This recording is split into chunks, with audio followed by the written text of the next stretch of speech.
या मुदीर सलाम अलैकुम। वालेकुम सलाम। क्या हाल? अल्हम्दुलिल्लाह। मुदीर ईद मुबारक। ईद मुबारक।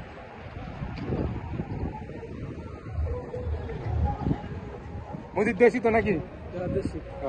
তো মুদির এটা কত নাম্বার ঈদ চলে?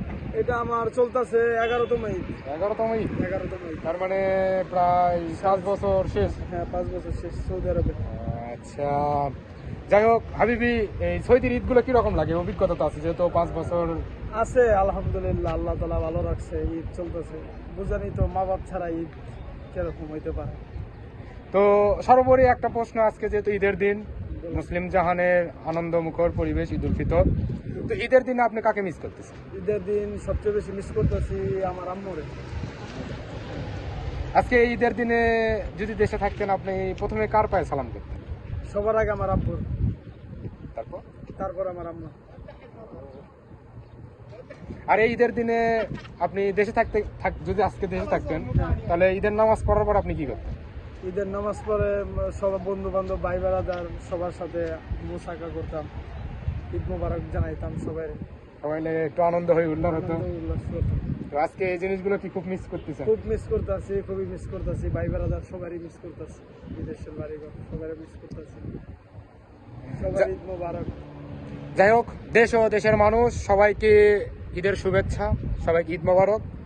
তো সর্বোপরি আমরা আছি বর্তমানে 3 ভাই সৌদিতে। তো সৌদি থেকে আমরা সবাইকে ঈদের শুভেচ্ছা জানাই, দেশ ও দেশের মানুষ। আমরা প্রবাসীরা হয়তো ঈদে অনেক দামি দামি পোশাক আশাক পরে থাকি, সব ঠিক আছে, কিন্তু সর্বোপরি দেশ ও দেশের মানুষের কথা, দেশের মায়া, এটা আসলেই ভোলার মতো না। যে আমরা দেশে থাকতে যেরকম ঈদে আনন্দ ফুর্তি করতাম, সব বন্ধু বান্ধব একসাথে হয়ে উল্লাস করতাম, আসলে এখানে ওই রকম হয় না।